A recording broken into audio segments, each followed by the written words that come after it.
Good morning. Thank you for joining me for another beautiful sunrise from Oklahoma. Chapter 20, Intelligence Testing of New Immigrants.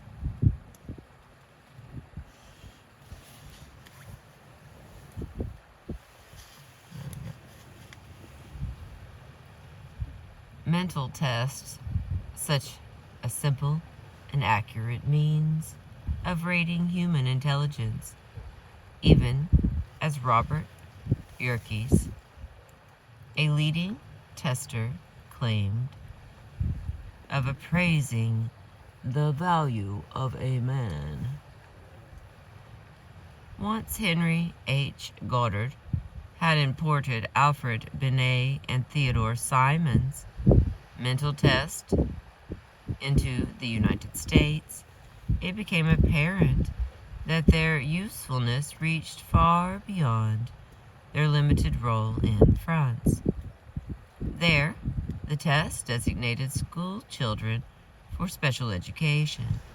In the United States, they rated the children at the Vinland School for their feeble-minded, and then went on to serve others, much wider purposes.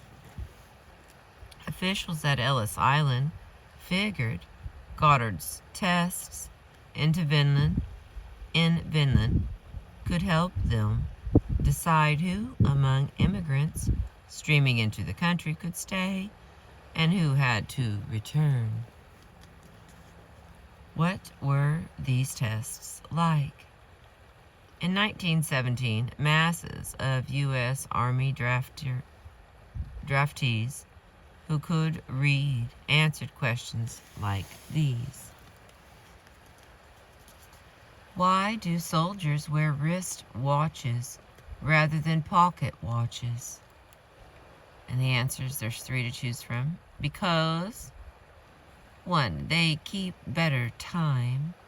2, they are harder to break. And 3, they are handier.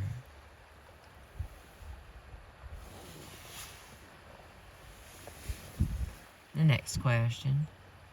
Glass insulators are used to fasten telegraph wires because, answer 1, the glass keeps the pole from being burned. 2, the glass keeps the curtain from escaping. The current. The glass keeps the current from escaping. And 3, the glass is cheap and attractive.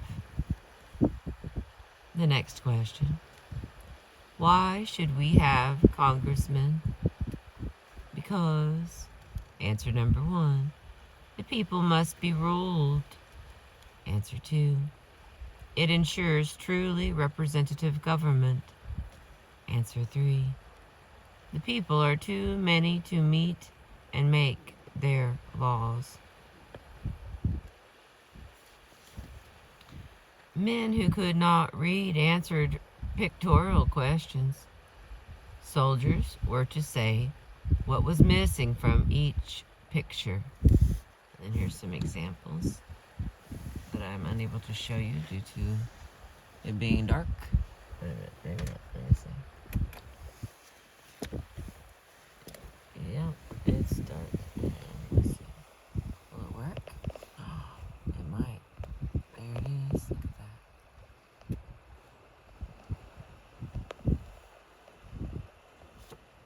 So they got picture tests. Clear this back up. Turn that back off. Come on, baby. Got a little too far. Alright.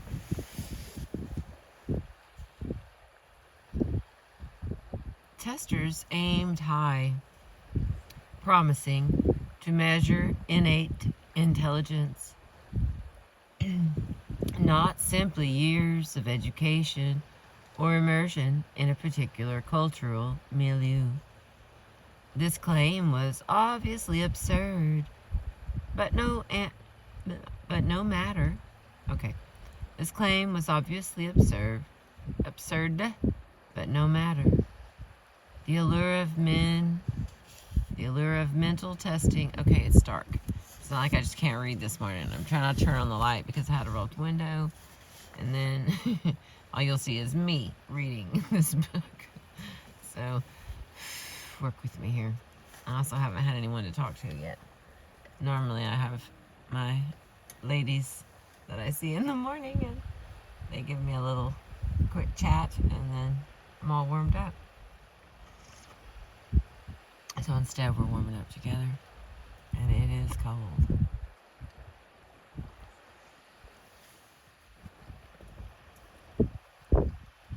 So I hope it's not too windy. I won't know until I play it back. So. Alright, here we go again.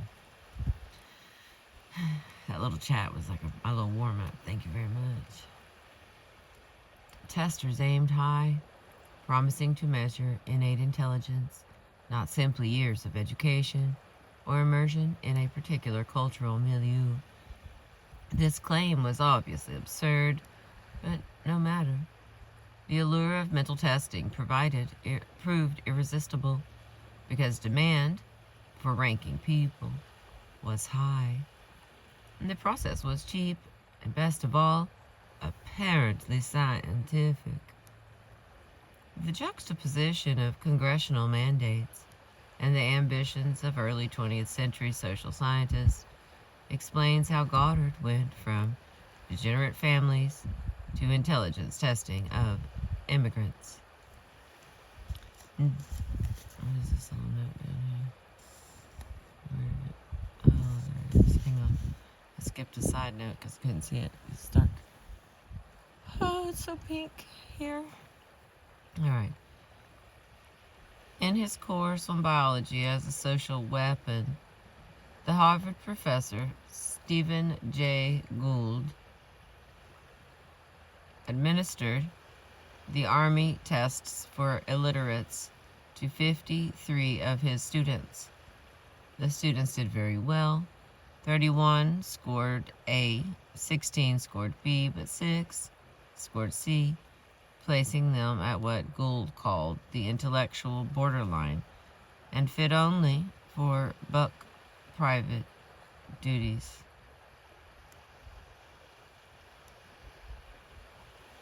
So that's where that comes from. Whatever grades you make in school is the lifestyle that you will have.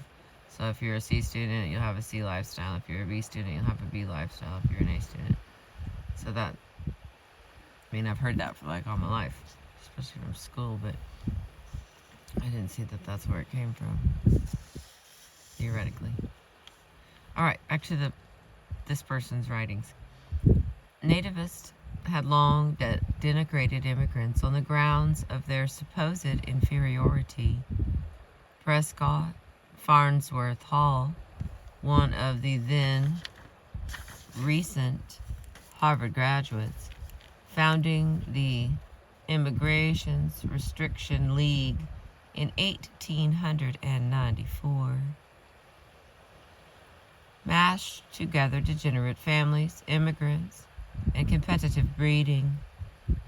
The same arguments which induce us to segregate criminals and feeble-minded, and thus prevent their breeding, apply to excluding from our borders individuals whose multiplying here is likely to lower the average of our people. You're welcome. This logic steadily gained ground. From the 1890s onward, federal legislation toughened standards for excluding lunatics, idiots, people likely to become public charges, the insane, epileptics, beggars, and anarchists, imbeciles, feeble-minded, and persons with physical or mental defects which might affect their ability to earn a living. But with 5,000 immigrants passing through Ellis Island daily, sorting through them imposed an impossible task on 10 or so public health service positions. Something had to be done. Learning of Goddard's methods, the Commissioner of Immigration concluded that help lay at the hand right there in New Jersey. He invited Goddard to use his newfangled intelligence test to speed up the exclusion process, an assignment Goddard carried out, and that with the help of his lady testers from Finland. Side note, not everyone agreed with Goddard. Public Health Service MDs at Ellis Island regarded his Binet-inspired test skeptically. They altered or ignored them as they thought necessary. Certain alarming conclusions leaped off the pages of Goddard's report. Alright, here's some of his report. The intelligence of the average third-class immigrant is low, perhaps of moron grade. ... Each test taken by itself seems to indicate a very high percentage of defectiveness. There is no exception to this. ... The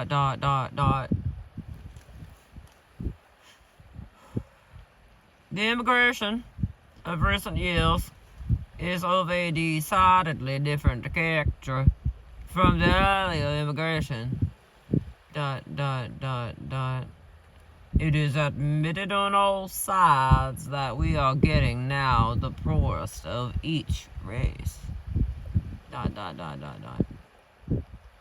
Of every 1,000 Polish immigrants, all but 103 are laborers and servants. ...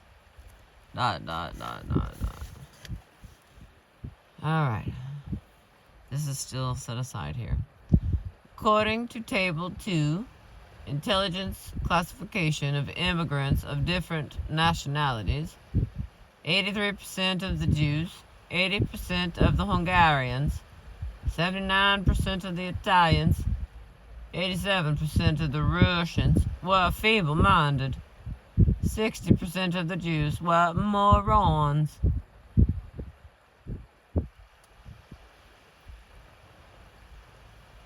In sum, most of the immigrants currently passing through Ellis Island were mentally defective. With this crucial point made and quantified, intelligence testing took a further step as the new field of psychology seized wartime opportunities. Okay, I'm going to pause for just a second. I want to go back because we had a little breakdown over here and I thought it was very valuable information. I should have marked it. Let's see.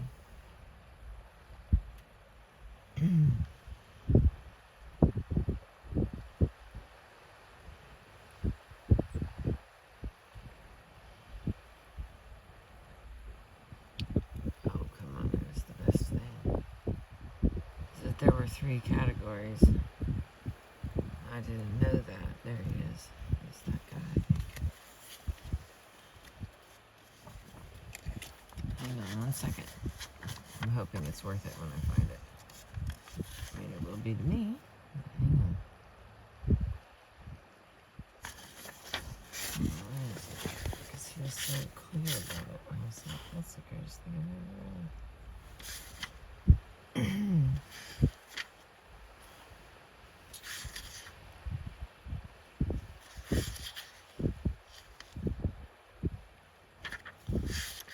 Someone's gonna sneak up on me, isn't it?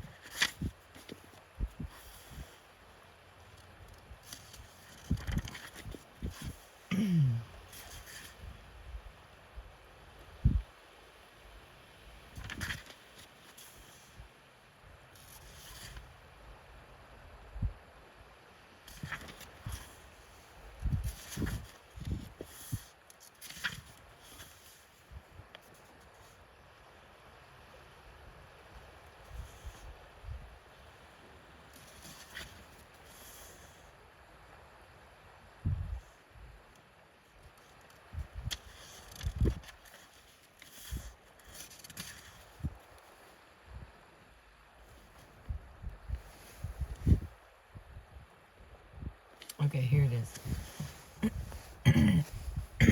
Excuse me, Lord. Okay, there was an original classification which I had never heard of before, because in all these years we just kind of use all these words together if you think someone is not intelligent. Well, but in his ranking system, he had a very specific ranking.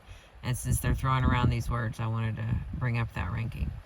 Okay, morons were rated as smarter than imbeciles, who were considered more intelligent than idiots. Alrighty, so idiot seems to be at the bottom. Then we move up to imbecile, and then we go up to moron. So all of these being thrown together and used, that is not the case with his testing system and where some of this came from. Like, I remember calling my brothers, morons. I didn't. I've called them all these things, actually, and I didn't realize that it came from this guy and that it mattered, that there were categories of these things. And I'm gonna go with some of it was with your how much anyway, we're just gonna save that because I'm probably gonna come back to that again and go like, hey, there's a system in place here that he spent a bunch of time on, and if he just throws the word around that we've been using to pick on our brothers, then it isn't going to be the same. Okay, now we're back to the point, because that was Crystal's little side. That was my own personal side note. Hang on, let me wet my whistle. Here comes that sun. I'm looking out my window.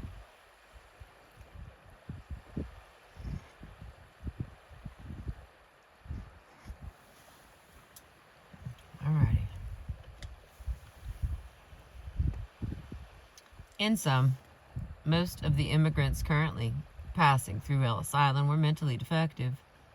With a crucial point made and quantified, intelligence testing took a further step as the new field of psychology seized wartime opportunities. By 1917, Goddard had joined a new group of immigration opponents who had no connection to charitable institutions. Based in academia, Robert Yerkes and Louis Tierman did not associate with the poor or feel concern for their well-being.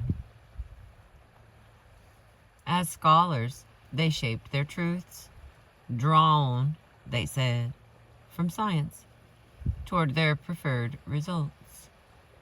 Not compulsory sterilization this time, but the classification of the American population according to intelligence and race on the basis of quantifiable methodology.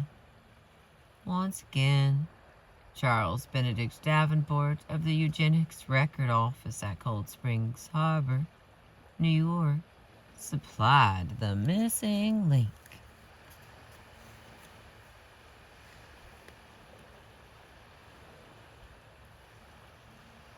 In the pre-war years, Davenport's institution had diligently compiled hereditary studies of defective families.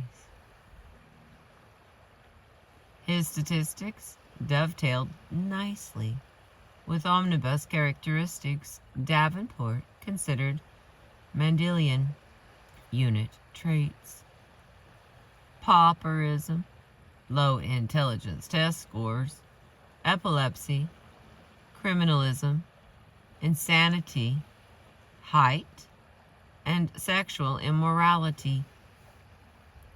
While the First World War interrupted such degenerate family work and sterilization, wartime conscription presented eugenicists with great new opportunities in mass mental testing.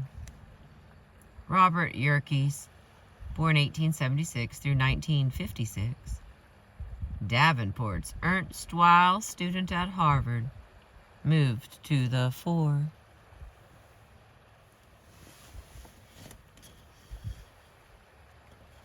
Yerkes was no vaunted New Englander.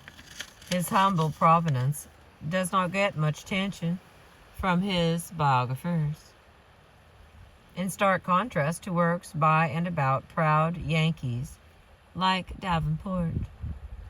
Perhaps in an elite environment, his farm boy background contributed to his early reputation for ordinary intellectual ability, coupled with rigidity, stubbornness, and a teetotaler lack of bonhomie. Indifferent to wealth, power, fame, popularity, and personal beauty, he was not the sort to win popularity polls. Born on a farm in Bucks County, Pennsylvania, Yerkes had attended an ungraded rural school when the state normal school at West Chester, where Goddard had begun his professional career, with the support of an uncle willing to trade tuition money for chores. Yerkes was able to transfer to Ursinius College in the greater Philadelphia area before going on to Harvard, where he took an A.B. in 1898 and a Ph.D. in 1902. Once again, the nation's most prestigious center of learning would play a pivotal role in race theory. Harvard's importance in eugenics does not imply some nefarious scheme or even a mean-spirited ambience. Let's try that sentence again. It's got a lot of tricky words, sharp corners. Harvard's importance in eugenics does not imply some nefarious scheme or even a mean-spirited ambience. Rather, Harvard's import in this story attests to the scholarly respectability of eugenic ideas at the time. Yerkes' most influential teacher at Harvard were the German philosopher Hugo Münsterberg, a great believer in the importance of mental testing, ranking people hierarchically, and letting elites make society's decisions, and Charles Benedict Davenport, the venerator of Francis Galton. Yerkes began teaching at Harvard in 1902 and published his first book in 1907, entitled The Dancing Mouse and the Mind of a Gorilla. It dealt with animal sexuality, considered in the light of evolution. He also worked half-time at the Boston Psychopathic Hospital alongside the esteemed Elmer Ernest Southard, inventor of cacogenics, the clumsily named study of racial deterioration. Okay, that is CACOGENICS.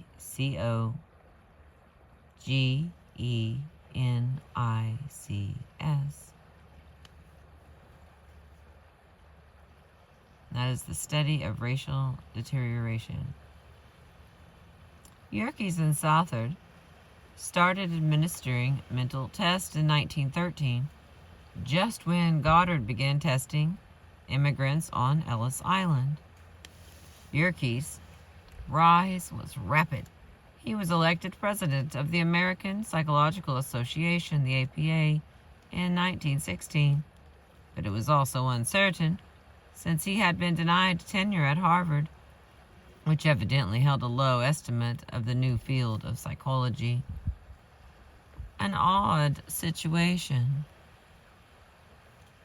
As president of the American Psychological Association, but still lacking tenure, Yerkes chafed at his field's lack of scholarly standing. Not that the prejudice lacked merit. Still separating from philosophy in 1910, psychology seemed soft and lacking in scholarly rigor. the beautifully quantified results of mental testing, so Yerkes and others realized offered a promising route to academic respectability. As the United States prepared to enter the First World War, Yerkes sought to extend intelligence testing to millions of servicemen. Such a mass of statistical data, unique in its comprehensiveness, would doubtless command respect and academe. But gathering a data bank of this magnitude would obviously be a huge undertaking. Yerkes found a route in the National Academy of Sciences, which in 1916 created the National Research Council to bring scientists into the war effort. In May of 1917, Yerkes convened a committee of testers that included Goddard and Louis Tierman of Stanford. Working at Goddard's Vinland Training School, the team had, by July of 1917, created 3 sets of tests for use on Army recruits. The Army Alpha was directed toward men who could read, the Army Beta served illiterates, and individual tests filled in where needed in special cases, in theory at least. That's funny. So being alpha just meant that you could read. Boy, how that's moved around. Alrighty. When the project closed down in January of 1919, some 1,750,000 men had been tested, generating a huge body of data and further encouraging wide-scale use of intelligence tests. Before the war, intelligence testing had sometimes inspired ridicule, not infrequently, as leading citizens tested out as imbeciles. The patina of science, however, had carried the day, securing the Army's tests role as science last word on intelligence. This prestige was something new. The word contained overweening ambition. Henry Goddard kindly pronounced intelligence testing the most valuable piece of information which mankind has ever acquired about himself. ... A unitary mental process that is the chief determiner of human conduct. In the 1923 Atlantic Monthly article, Yerkes confidently assumed that intelligence testing could gauge much more than mental capacity. The tests, he maintained, could determine a man's entire human worth. Yerkes was thinking about the immigrants who, he thought, diminished the effectiveness of the Army, and by extension the overall health of American society. Whereas the mental age of the American-born soldier is between 13 and 14 years, according to Army statistics, that of the soldier of foreign birth serving in our Army is less than 12 years. ... These numbers would echo loudly in hereditarian circles. Yerkes warned of the recently arrived foreign-born. Although they are markedly inferior in mental alertness to the native-born American, he explained that differences between the white racial groups were almost as great as the intellectual difference between Negro and white in the Army. Once again, the scientist was speaking of white racial groups as a means of classification. Overall, Yerkes' testing project pegged the average mental age of recruits at least 18 years old at 13.08 years. Accurate, it was claimed, to the second decimal place. Though nonsensical as arithmetic, how could the average be below average? No matter, for Yerkes, with his unit trait, unalterable inherent mental ability concept of intelligence. This meant no further intellectual growth was possible, for the test revealed innate, native intelligence. Nothing in life after birth would make any difference whatsoever. Not heightened language facility, more effective schooling, or increased familiarity with American culture. Furthermore, mental worth varied by race, as the term was understood in the early 20th century, as a categorization applicable to peoples from various parts of Europe and its outlying areas. Yerkes and his colleagues drew many lines of race within the American population. One of the deepest separated so-called natives whose ancestors had immigrated long ago from recent arrivals. Not that all was clear sailing. The Army, with war needs uppermost, never supported the testing project, and training procedures aimed at making effective soldiers severely interfered with the test's administration. Officers complained that men given the beta tests to lowest grades D and E frequently turned into excellent soldiers once taught to read. Another commander dismissed the psychologist as a needless board of art critics to advise me which of my men were the most handsome, or a board of prelates to designate the true Christians. Yeah. Outside the Army, however, intelligence testing succeeded spectacularly. After the war, Yerkes stayed on in Washington, D.C. into the mid-1920s, then moved on to his own laboratory at Yale, where he made a brilliant career in primate research. The National Academy of Sciences official report of Yerkes' Army IQ tests, an unreadable 890-page document featuring many charts and diagrams, reached only a tiny readership of specialists.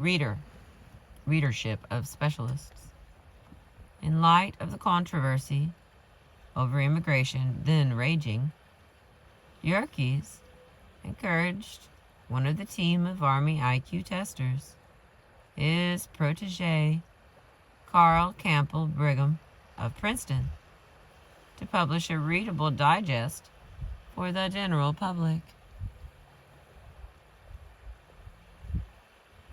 Like many scholars seeking to place intelligence tests, eugenics, and race on a scientific basis, Brigham, born 1890 through 1943, sprang from prosperity and lofty New England breeding. He especially savored his descent from a signer of the Mayflower Compact in 1630, socially gifted, according to his admiring biographer. Brigham retained throughout his life the poise, bearing, and social graces derived from the environment of an old and esteemed New England family. Toward the end of his undergraduate career, Brigham fell under the spell of the new methodology of mental tests. His well-regarded 1916 PhD dissertation on the use of Binet tests on Princeton school children earned him an appointment on the Princeton University faculty. In 1917, Robert Yerkes discovered Brigham's work and enlisted him to help administer intelligence tests to Army recruits. After the war, Brigham rejoined the Princeton faculty, plunging once more into mental tests. Testing was now quite popular among educators as a means of ranking college applicants, and among nativists as scientific justification for cutting off immigration from Southern and Eastern Europe. The cause enjoyed prestigious support. Madison Grant and Charles W. Gould, two wealthy lawyers and Yale alumni, friends and eugenic opponents of immigration, underwrote Brigham's project of putting Yerkes' findings in accessible form for general readers, including, not least, members of Congress. Little side note: Grant's and Gould's own books fared differently among the general public. Grant's book, Passing of the Great Race, became a sensation, whereas Gould's book, America, A Family Matter, 1922, which argued, according to Yerkes' foreword, for purebred races, never gained a large following. Princeton University Press published Brigham's A Study of American Intelligence in 1923. Robert Yerkes wrote the foreword, assuring readers, "No one of us as a citizen can afford to ignore the menace of race deterioration or the evident relations of immigration to national progress and welfare." Brigham, Yerkes contended, was presenting not theories or opinions, but facts. The study of American intelligence displayed an abundance of charts and graphs. Brigham divided the population into nearly a score of categories and illustrated numerous relative mental ages. Atop the scale, American officers rated a mental age of 18.84 years. The bottom, in quote, U.S. colored, came in at only 10.41 years. Native white Americans were roughly halfway between the two, achieving a mental age of 13.77 years, lower than immigrants from England, Scotland, the Netherlands, and Germany. Native American Indians and Asians did not count. A dramatic bar graph arranged according to low scores compared racial and national groups in another way, with A the highest, C the average, and E the lowest score. And then we got a figure for Brigham's bar graph. So here it is over here. Start the car because I'm crazy.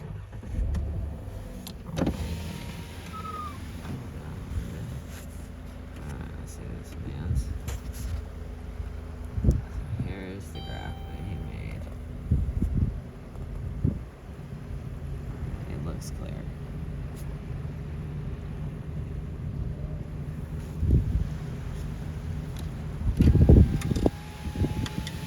It is so cold.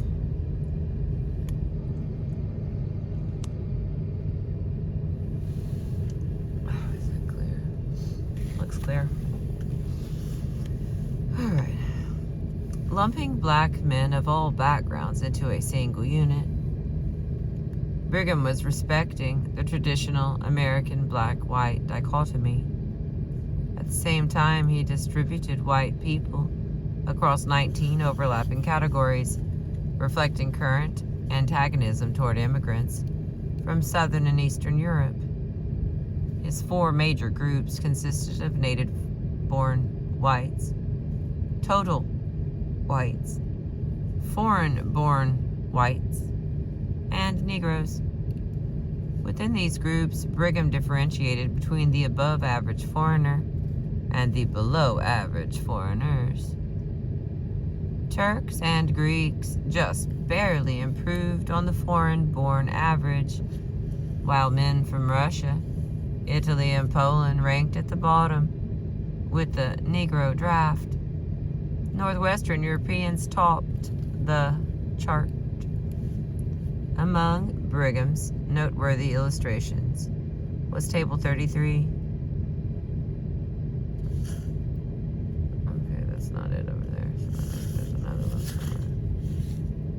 Oh, yeah, it's on the other side. Alright, I'll have to show you in a minute because I'm too cold. Gotta warm up first. This feat of statistics achieved the seemingly impossible task of reconciling the racial groups.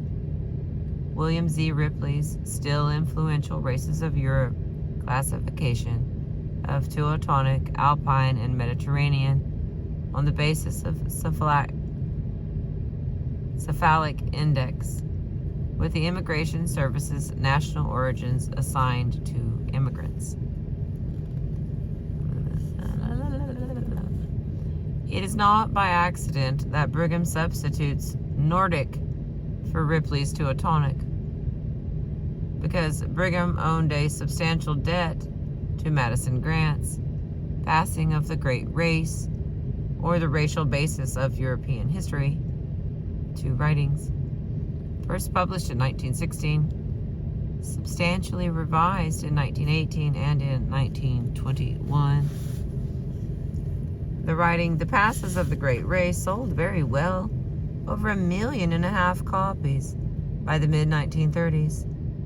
Grant uses Nordic instead of Teutonic in order to include Irish and Germans within the superior category, but not Slavs, Jews, and Italians.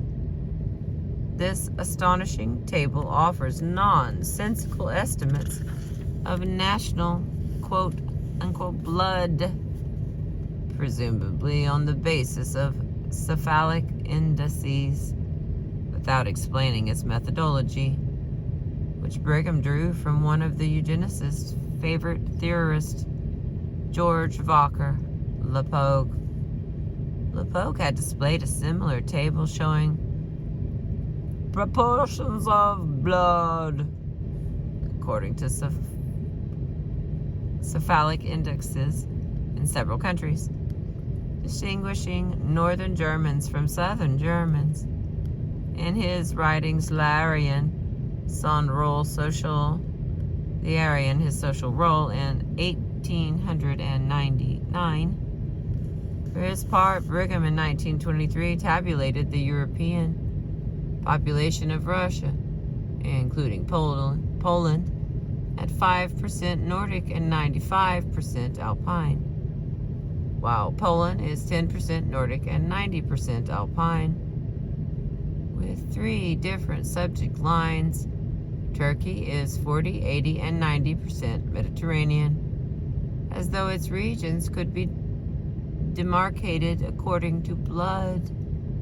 Nobody ever immigrated anywhere. Ireland and Wales are 70 and 60% Mediterranean, while England is only 20% Mediterranean. The high Mediterranean percentages allotted to Ireland and Wales presumably reflect the racist assumptions of John Beddoe and William Z. Ripley that the Irish and Welsh belong to a more primitive and therefore shorter, darker, and long-headed population than the English. After a war in which Germans had been stereotyped as the Hun, German blood was downgraded from heavily Nordic to majority Alpine, given the value judgments assigned to Nordic, Alpine, and Mediterranean. Table 33 emerges as an exquisite example of scientific racism, one of a series of attempts to combine blood with nation. This table intrigues social scientists, whether accepted or skeptical. Sounds like I have to show it to you. And that's really tiny and hard to see. We're going to do it. I'm going to pretend that I can make it clear. So here's his table.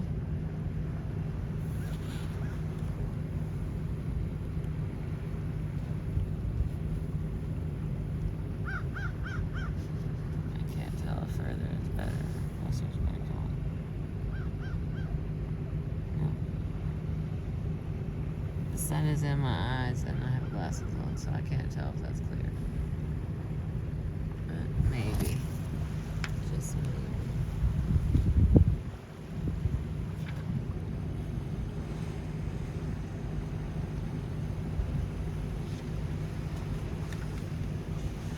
So how far did I make it? Let's see.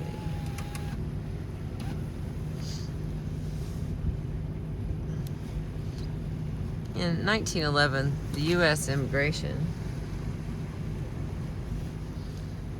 Commission under Senator William P. Dillingham of Vermont had issued the Dictionary of Races or Peoples, a handbook intended to clear up the true racial status of immigrants on the basis of Ripley's Races of Europe, and reprinting many of his maps.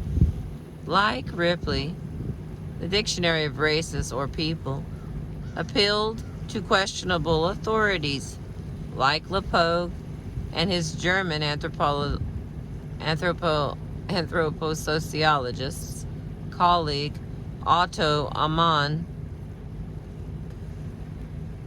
Okay, hang on a second. Let's go back.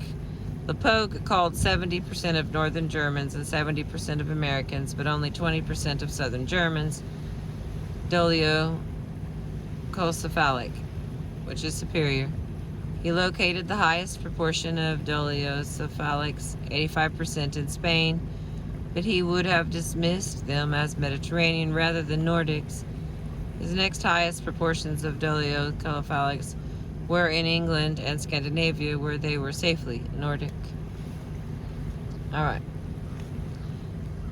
Authorities like Lepoge and his German anthroposociologist colleague Otto Ammann, like most attempts to codify racial classification, the Dictionary of Races or Peoples tried to reconcile the warring categories of several different experts through lists of race, stock, group, people, and Ripley's and other scholars' races. Its mishmash of categories had left open the gap that Brigham tried to fill. In addition to these European racial blood measurements, Brigham reinterpreted the correlation between immigrant test scores and length of residence in the United States. As might be expected, given the questions, the longer immigrants had resided in the United States, the higher their scores. But Brigham followed Yerke's reasoning, noting then rejecting the obvious causal relationship. And our last page.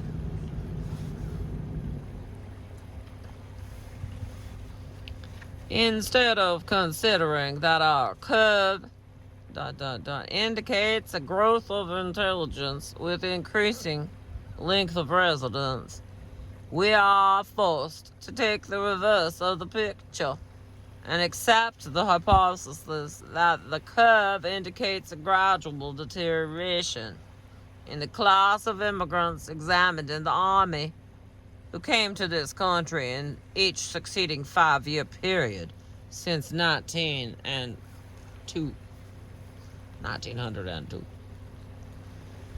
It hurts my face to scrunch it up and talk like him. Okay, here we go.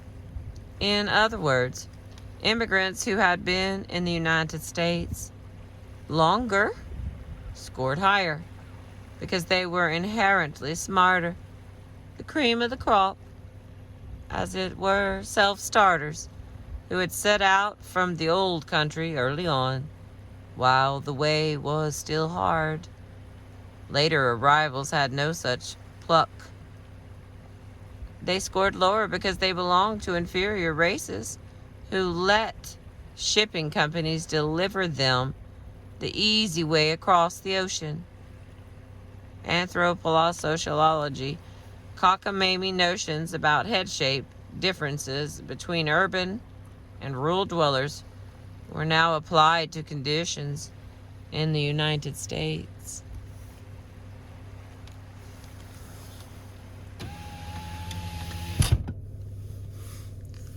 Arriving in the jittery post-war era, the writing Study of American Intelligence enjoyed a wide popularity that overwhelmed a few critical reviews in liberal journals. Brigham's credibility rode on a handsome set of advantages: his Princeton PhD, his Princeton University Press publication, his Princeton faculty position, and financial backing from Grant and Gould. With this kind of high-level support, his book enjoyed much currency in the early 1920s as scientific proof that immigrants from Southern and Eastern Europe were as inherently defective as whole races of Jukes and Kallikaks. The idea played well in a country and its Congress, roiled by economic, political, and social unrest. And then to end that, we have a side note. After the war, Americans embraced intelligence testing more enthusiastically than people in other countries. But mental testing took place largely in the private sector. Yerkes complained in 1941 of the U.S. military's neglect. Germany has a long lead in the development of military psychology. The Nazis have achieved something that is entirely without parallel in military history. What has happened in Germany is a logical sequel to the psychological and personal services in our own army during 1917 through 1918. And insane. That is the end of chapter 20. We just read together, we just listened together. And the title was Intelligence Testing of New Immigrants. 21 will be the Great Unrest, and I'm reminding you that it only has 28, so we are rounding the corner to not very much left. Pretty much 100 pages left is what I have.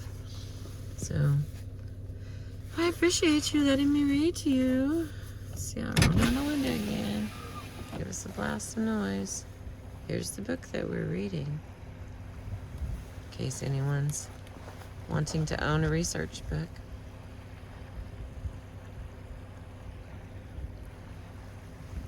Thank you for being with me this morning, letting me read my informational stuff to you. I appreciate you.